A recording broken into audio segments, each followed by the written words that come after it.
Hello, and welcome to A Better Morning. I'm Heather Klein. We debate the trending topics in sports from a sports betting point of view. Let's welcome today's panel. Host of Her Story in the Making and co-host of Lightning Round, Britt Flynn. Head of content of Fantasy Alarm and award-winning host on SiriusXM Fantasy Sports Radio, Howard Bender. Fantasy Alarm lead NFL analyst and professional MLB All-Star Game handicapper, Andrew Cooper. And the man that everyone's pointing to, senior managing editor of Fantasy Alarm and host of the Quick Out Fantasy Football Show and Fantasy Alarm DFS shows, John Impemba. Woo! Crowd goes wild. All right. Yes. We're really just cheering because Corey Parsons not here. I hear I have big shoes to fill here today. So. Yeah, he big, makes the big old clown shoes, maybe. Come on. He makes the legend of Corey Parsons grows every time Corey opens his mouth and says he's a legend. Yeah, the man of a million names, right? That's right, dude. The fantasy exec. Hey, he can't defend himself right now. Yeah, that's true. That's true. And John, we are happy to have you here. I'm thrilled to be here with you guys this morning. You know, I'm always watching the show in the morning. Now I'm excited to get on here and debate some trendy topics with all of you. All right, well, let's get to it, guys. With all the drama surrounding Dan Snyder and Emailgate, John Gruden is out for the NFL's blood. There are several parties that are being blamed, NFL executives, including oh my gosh, why did I just draw a blank? Director DeMaurice Smith. Director DeMaurice Smith. No. Never mind. NFLPA Executive Director DeMaurice Smith and Dan Snyder. Who do you think is to blame for the email leak? Who? What are your thoughts? Yeah, this is an interesting topic. For anyone who's seen shows like The Wire or any of these law shows, there's often this situation where you know somebody is doing something wrong, you know they're committing crimes, but there are some rules in place as to how you can catch them, how you can leak them. You know, if the evidence is tainted, then you throw out the entire case. But in this particular case, I don't care how they got to the evidence. I don't care how they figured it out. Once we've seen the evidence and we've seen the things that John Gruden had to say, and we already know all the horrible things that Dan Snyder has done, from, you know, cutting down all these trees to basically, you know, pimping out the cheerleaders for his own organization. I don't really care how the evidence came to be. So I don't really care who leaked the emails. I've seen the emails. They're horrible. These guys are horrible dudes. And being in the NFL is a privilege. And owning an NFL team is an absolute crazy privilege. So I'm just glad that it did get out so that we could clear these Goombas out. Yeah, it wouldn't surprise me if it was Goodell or someone on his team who leaked the emails. But the fact is that it doesn't matter who leaked them. We saw him. The NFL has an image problem, and it's gone back all the way to how they treated Colin Kaepernick and continue to treat him. They've kind of been tone deaf and hypocritical in their handling of race issues and gender issues. And it feels like they're kind of just trying to put a Band-Aid on this and saying, see, we got the bad guys out, we're clear, when there's so much more that they need to address within. You can't expect to just put a sticker on the back of a helmet saying end racism and fire a couple people and just leave it at that. Leaking emails isn't justifying or exonerating the NFL's past bad actors. And in fact, it just keeps drawing more attention to them and showing how much dirt the NFL is actually covering up. Yeah, I'm fine putting the blame on on anybody for leaking the emails. I think that it's Dan Snyder did it to deflect the attention away from him. Whatever the case may be, I think this is right here is a call to action against Roger Goodell, and I think that's what the inherent problem is right now with the NFL is that the problem goes all the way up to the commissioner and to the owners. We already know that it's this billionaire old school boys club. With all these like rich old white dudes who are sitting there running their teams, and the families have had the teams forever and ever. It's a problem because Roger Goodell is protecting them, because these guys are lining the pockets of Roger Goodell each and every year. So what's he going to do? He's always going to cater to ownership, and that's a problem because your commissioner is not an impartial party. Yeah, listen, I agree with a lot that's been said here so far. The owners are the ones that continue to hire Roger Goodell and put him in the spot that he's been in. And I think the fact that John Gruden in those emails was speaking poorly of Roger Goodell likely, in my opinion, means that he's probably the one, or his office is probably the one that leaked that out. You know, he's someone that obviously is a bit sensitive. We've seen how he's handled other things in the past, especially when dealing with criticism. And the fact that someone like Dan Snyder probably was, like Howard said, helping fund the Roger Goodell bankroll there, was doing what he could to sort of deflect away from some of the issues that the Washington football team was dealing with at the time. And now you're going ahead and putting all that focus and negative press on Gruden while that investigation is going on to sort of distract from what's really happening. That's what it is a distraction. Right. And it's a great one. And that's the thing about Roger Goodell. Like, people hate him, and they're supposed to hate him. And that's what makes him so good at his job. That's why he gets paid so much money, because you have these situations where you don't want it to be on, like Rip brought it up yesterday, the Zeke Elliott situation. You don't want that to be on the player. You don't want that to be on the owner. What do? You have P.T. Barnum come in and make it into a big mockery, and then now it's Roger Goodell's fault, right? You don't want it to be Tom Brady versus the owners. It's Roger Goodell has the clown nose shirt, right? He's not supposed to be Abe Lincoln. He's supposed to be Vince McMahon. And he does an amazing job of deflecting everything onto himself and then turning it back and making it news stories. That's why Roger Goodell gets $1 zillion. He's amazing at being his job, and his job is to be like a clown garbage man. Right. And that's a huge issue right there, is that your commissioner is somebody who should be representing all sides and should be able to look at things properly. And the problem is, I mean, Roger Goodell has one of the highest salaries in the world, absolutely in the world. And he continuously gets money back from teams for what he does, and ownership definitely lines his pockets, and he's willing to be that clown. He'll wear that clown nose, shit, I'll wear a clown nose if you're going to pay me millions and millions of dollars every year. I'll foot the blame for whatever you want me to foot the blame for, if you're going to continue to pay me a ridiculous amount of money. And that's what we want in a commissioner. If you had a fantasy commissioner who was just taking kickbacks from the rest of your league and was being a pain in the ass, but it's all my fault. It's all my fault. Like, would you tolerate that commissioner in your fantasy leagues? No, definitely wouldn't. I'm going to try to do that. Defending you, right? That's the big thing there. Goodell protects the owners, protects the organizations. Probably no commissioner has been under more fire in recent years than he has for the decisions that the league has made and how they've handled various incidents, and yet still gets hired, still gets renewed, still exists in the league. I'm going to try that. Kickstarter started there from getting the game. Clown knows how, 100%.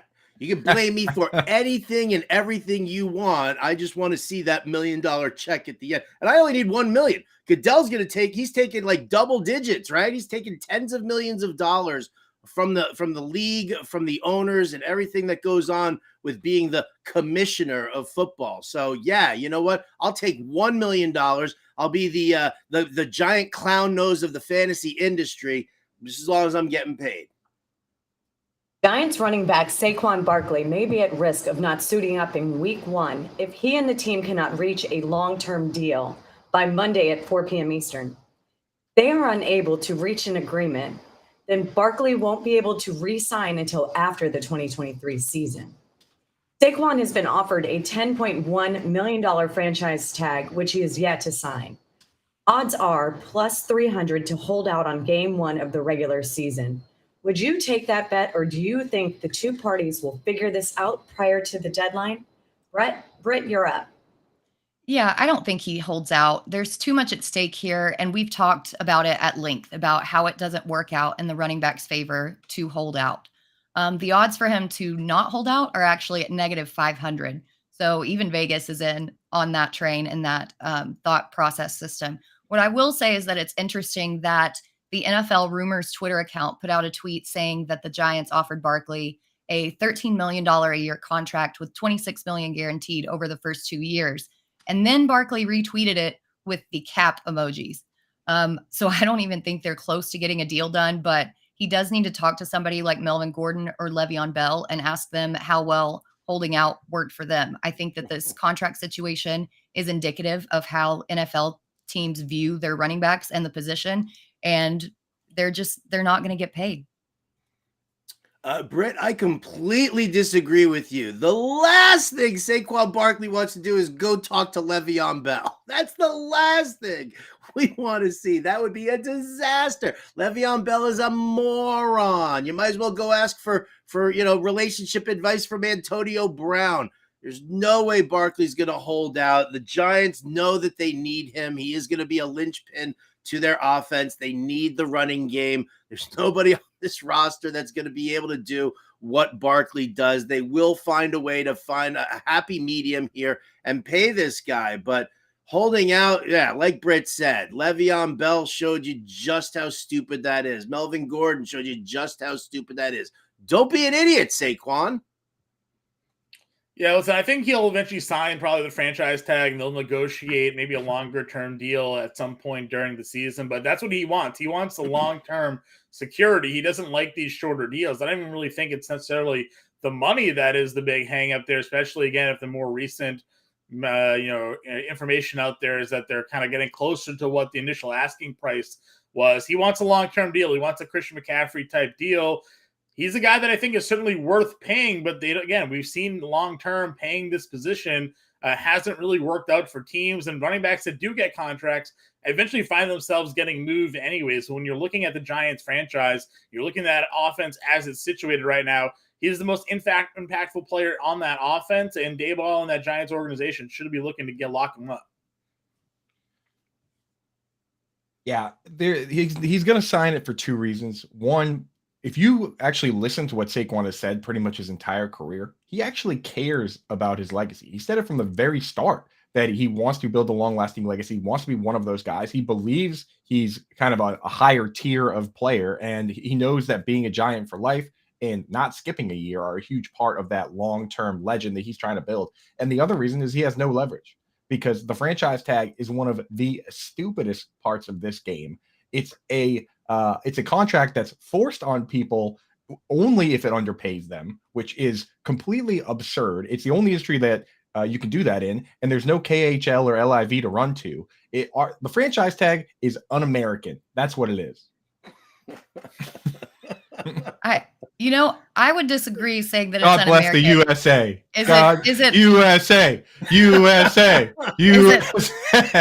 Is it unfair? Yes, absolutely. But as far as corporate and businesses go, which that's what NFL teams are, I mean, it makes sense. You want to squeeze as much juice from that as you can, and they're not willing to give him that money. You make a good point, but I have another point. USA.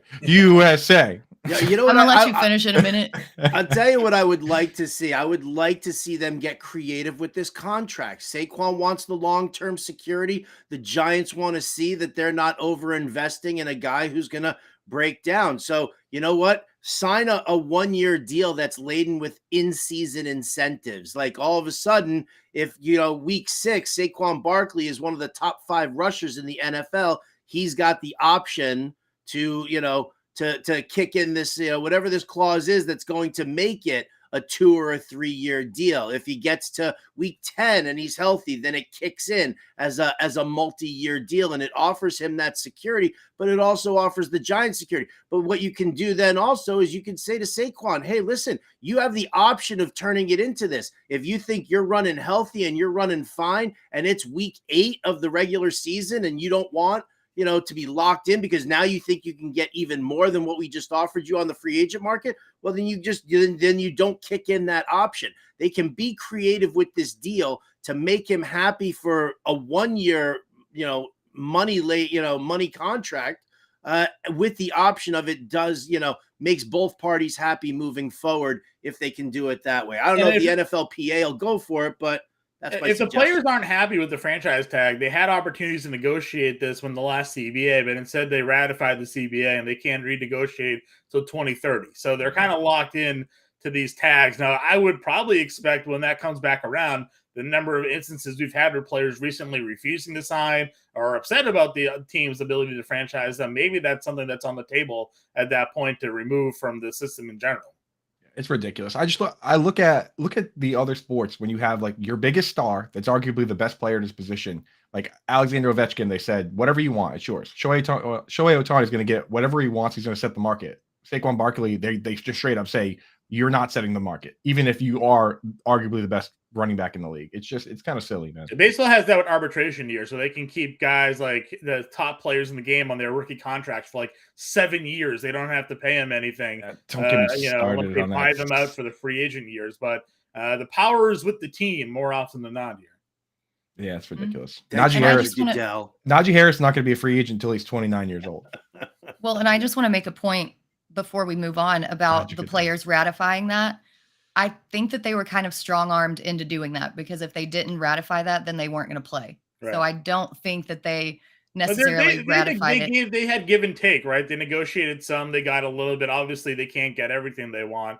But I think maybe the next time around, given what we've seen with like Lamar Jackson, Saquon Barkley, and other players in the past, getting these tags put on them, that it could be a pain point for them and a negotiation point the next time around. Yeah, if anything, change the name of it, because they make it seem like, oh, you're our franchise player. Like, this is some honor. No player has ever been like, oh, thank you very much for the franchise tag. Like, or make it a long-term deal. Like, It's a franchise. You're making the guy the franchise player by making him play for 1 year. Silly. So much for that franchise contract we were going to give Coop. All right. I've already been tagged, and yesterday I got fined $600 on our other show. You guys, you're racking them up. I've got the list right here. Rockies catcher Elias Diaz has been trending in the news not only because he won the All-Star game and broke the 9-year losing streak for the NL and earned MVP honors as a first-time All-Star. He's also trending due to the MLB trade season. He's in the second year of his 3-year, $14.5 million extension with the Rockies. As Colorado is last in the MLB standings, GM Bill Schmidt has made it known that he would like to add pitching to the roster. Do you think the Rockies will trade Diaz to a club that could, in return, help them moving forward on the hill? Howard, you're up. Oh, I get to go first with the Rockies, like one of the worst franchises in all of baseball. I mean, we can laugh and say what we want about the Oakland A's, but Jeff Bridich is running this. I think he's still in charge over there in Colorado. It's a disaster. It's an outright disaster. Yeah, they need pitching. Of course they need pitching. They need high strikeout pitchers, and they need heavy ground ball pitchers. All right, they're never going anywhere unless they do that. But listen, they've pulled in contracts and signed players stupidly over the years, and they can never put it together. This franchise is a joke. Diaz should be traded. Everybody on that roster should be traded. They need to throw it all away, and they need to start the hell over, because this team is never going anywhere. It's an outright mess, and it starts from the top all the way to the bottom. Yeah, listen, obviously a team that needs to kind of replenish what they got going on within their system and their actual major league roster, but Elias Diaz isn't going to bring an impact player, and he's another guy that historically just hit well in cores. If you're looking at his split stats on the year, he's hitting .230 on the road. Organizations see that. They realize what kind of player he really is. You get him out of cores, now you're looking at a guy that is probably a backup to a platoon type catcher, no one that's going to actually bring sort of an impact player back into that organization. The Rockies weren't always bad. They had star talent. They had Tulo. They had Cargo. They had those guys all the way back in the day here. They just need to figure a way to either spend some money to bring the top free agents over there and then retool their system through the draft. Maybe they can get it done with a trade, but it doesn't seem like Diaz is that piece to me. John's absolutely right. Like, everyone knows what you're doing. And this is what the poverty franchises do. They do it in fantasy football too. Like, Gabe Davis has a 4-touchdown game and they put him on the trade block, right? And then they just take the one cool thing they might have for a second and push it to the future. That's what all these small market teams seem to want to do, is that they find one good thing and decide they need to re-roll it for random, it could be mystery boxes, right? Like, they have something nice that the fans love and that he's a great story right now. So their first thought as one of these small market teams is that, oh no, we have a star. Unfortunately, that means that someone's going to take him away from us eventually anyway. So we might as well liquidate him for bullpen arms. Like, this happens every single time. And it's exactly why Howard says this team is always going to be one of those franchises. Yeah, it just doesn't make sense to trade him away. I mean, you think about what you are going to get when you trade him, and it's just not enough. And why would you trade right now when you're last place in the NL West and second to last in the entire NL. Like, thank God for the Oakland A's taking that crown, or they would be the complete laughingstock of baseball. You don't get a good enough return on Diaz at this point in the season. And at the recent MLB draft, the Rockies used 14 of their 21 picks on pitchers. So even if they do move all these offensive pieces, who did they pick to bring back up? There's plenty of time to develop these new guys and still hold on to your assets. The suggestion of a trade is just dumb because it'd be a waste. They're not climbing out of the basement anytime soon. And yeah. Diaz is also 32 years old, right? So it's not like he's a young prospect or an up and coming player that maybe a franchise drafts and said, okay, like we'll trade for him and he'll be our catcher for the next 3 or 4 years. He's aging out of the position at this point as well. So the value for him it's really just like Coop said, just like bang for the buck. Just had a big hit, just had a big day in the All-Star game, having an okay season. Capitalize. Maybe he's worth a fringe prospect. Someone's like top 10 somewhere, but the back end of the top 10, not the front end of the top 10. And the Rockies hope that they can kind of hit on somebody. They made a trade and got Nolan Jones, who's looking like a pretty good player from them. Maybe they do something like that and grab a guy that can develop in their organization. But Diaz isn't the guy. So I've had a long-standing theory about baseball that I wanted to hit you guys with, and it started back when my Red Sox had a huge 100-year curse, drought, whatever it is. But I wonder if maybe having parts of these stadiums, because they don't have to be uniform, having parts of these stadiums that create this crazy randomness, like a giant wall on one side, or having a tiny little stadium up 8,000 feet in the air where everything goes out. I wonder if maybe that randomness is hurting these teams, and that maybe Howard's right, that if you build this stadium where you have to have ground ball pitchers and at any given time someone can hit a 3-run bomb and change everything, maybe that's not a good idea. And maybe that's why the Cubs and the Red Sox didn't win for 100 years. Oh, and listen, that's a huge issue. We talk about the Cincinnati Reds and how, wonderful it is. But listen, there's no home park advantage for the Cincinnati Reds. There's no home park advantage for the Colorado Rockies. But again, the stadium is not the problem for the Rockies right now. We've seen them go to the playoffs early on. The problem is that management and ownership is driving this team into the ground. Yeah, they made a deal and they picked up Nolan Jones because Cleveland was kind of not giving up on him, but right. They said that he wasn't really fitting with their culture. And so the Rockies were like, yeah, they're like the Statue of Liberty. Give me your tired, your poor, your huddled masses. We'll give Chris Bryant and his back problem a 7-year, $184 million contract when he's 30 years old. It's the dumbest thing in the world. This team needs a clear-cut douching from top to bottom. Just clean it all out.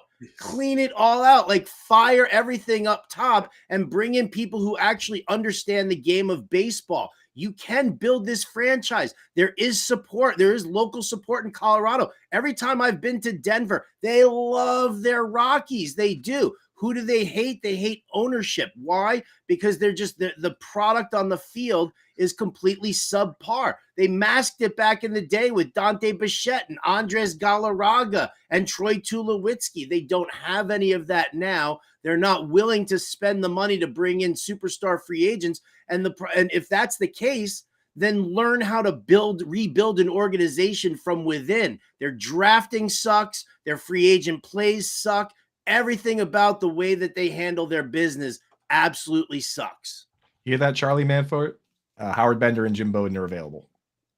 Oh, dude, you give me and Jim the Colorado Rockies, we'll have a championship within 5 years. Guaranteed. I just had a visual that I don't ever want to have. So thanks for that, Howard.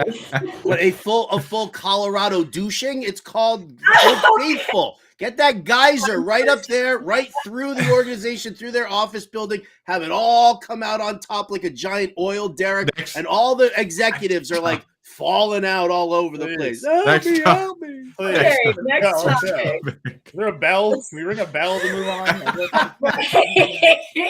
Come on, you know it's true. You know what happens on this show? Give me a nicer way to say it. Give I think we have 1 minute. Ding, next I topic. know, we're tight on time, guys. So let's just talk about it. The GOAT, synonymous with Michael Jordan, Willie Mays, Tom Brady, and if Corey was here, we could talk about Babe Ruth, the mythical man himself. But in terms of the NBA, there's the debate constantly. I don't need to go over the numbers since we don't have a lot of time, but who would you consider is the GOAT? Should we just shut it down and call Michael Jordan the GOAT? John, what are your thoughts? I mean, from a achievement standpoint, sure, Michael Jordan has all of the accolades you need to be considered the greatest of all time.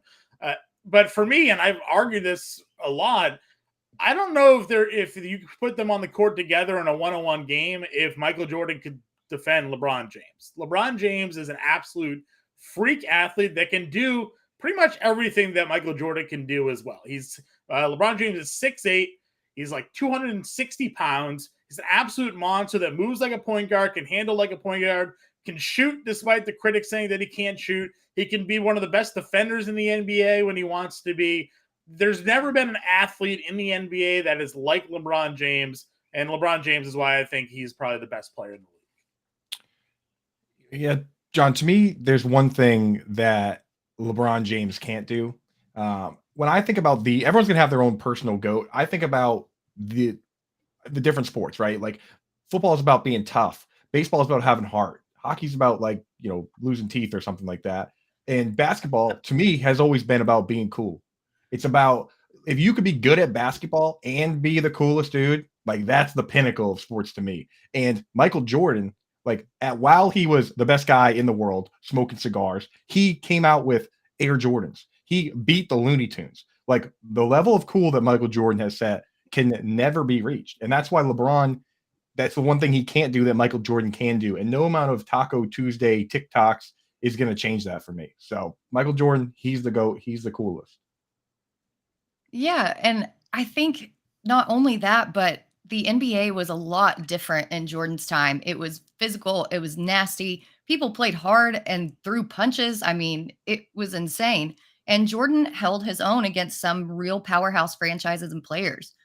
Jordan still balled out and got in their heads despite all of this nastiness. And that mentality is what helps put him over the top for me. He was also still in his prime when he retired. I think about what else he could have achieved if he had kept on playing. LeBron's been in the league 20 years, so obviously he's got the all-time scoring leader and all that stuff. But I think he just had more time to collect those accolades, and that's why it's Jordan for me. I think this is the dumbest debate of all time. No doubt about it here. GOAT, who cares, right? Britt said it best. The game was a lot different back then. All sports have evolved over time. In baseball, there was the dead ball era. Then there was the live ball era. There was the steroid era. The problem is you can't compare players from different eras because they've all grown up in different times. Everything has evolved, not just the game itself, but people in general. So let's stop with the GOAT debate. It's completely unnecessary. I yield my final 10 seconds. All right, guys, thanks. That is our show. Thank you to Howard, Britt, Coop, and John for today's show. Make sure you check out Sharp Angles Live with Rich Rebar and Ray Summerlin at noon Eastern. Have a great day.